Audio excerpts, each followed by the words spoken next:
Okay, front angles. So setup wise, again, this is probably the most common setup mistake that I see. Chest, pelvis pointing in front of the ball, front shoulder hanging too much in front of the left hip and left legs. This indicates the body's pointing in front of the ball too much and is going to encourage the body to move in what I call a vertical steep fashion. So grip position is different. You can see the top of the grip or the handle of the golf club here, which is very common mistake which indicates the club's not in the fingers enough. I'm working on that sort of 6 out of 10 lessons almost with normal golfers.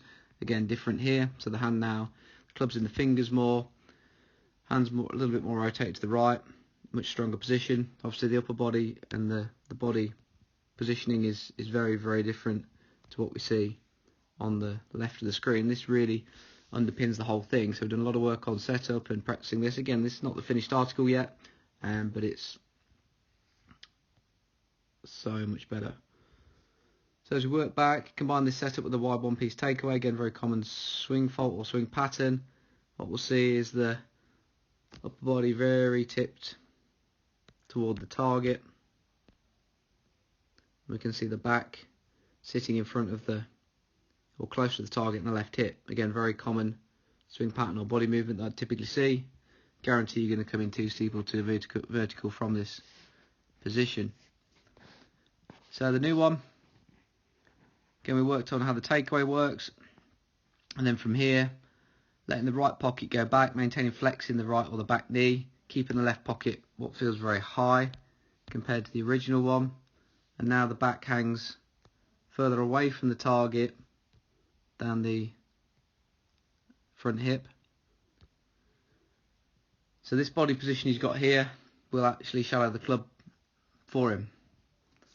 So now again the original one starts to turn early. We can see the upper body moving first, which is again guaranteed you're going to be coming over the top. We can see the right side actually extending or going up at the start of the downswing. Again, very common, typical trait of someone coming over the top. So now he's turning very early. He's going to have to throw out all the leverage or the lever system between the left arm and the club. He's going to lose power, so it's what we call casting. So at this point now his lever's pretty much gone. His body's well ahead of where it should be. And then he has to kind of straighten his wrists and arms through the bottom, and this is just not a very effective hitting position or motion. So the new one, as we come in, this feels like he doesn't move his upper body. Obviously he does, but his left shoulder goes up. This is what you should see. This is a typical look of a good player coming down. Again, the body arrangement is completely the opposite way around to the one on the left of the screen. So now as we come in, he can maintain his leverage. So now this maintains better here, better for compression, power, control of the ball flight. So now as he comes in, he can hit, and the body will work very, very differently. So again, we can see here the head gets in front of the hip. Really, you never really want your head closer to the target, in front of your left hip, if you want to be able to hit a little draw. So now as he comes through, very different look at this point. It's awesome work here. Gone from big fades to little draws.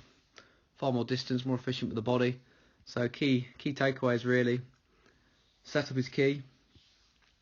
Understand where you're at with that and how it's affecting your swing. And if you know you come over the top, there's a good chance that your body positioning or body movement is a bit out from where it should be. So check club face, check body position, check how you turn, and hopefully this helps. Thanks for watching.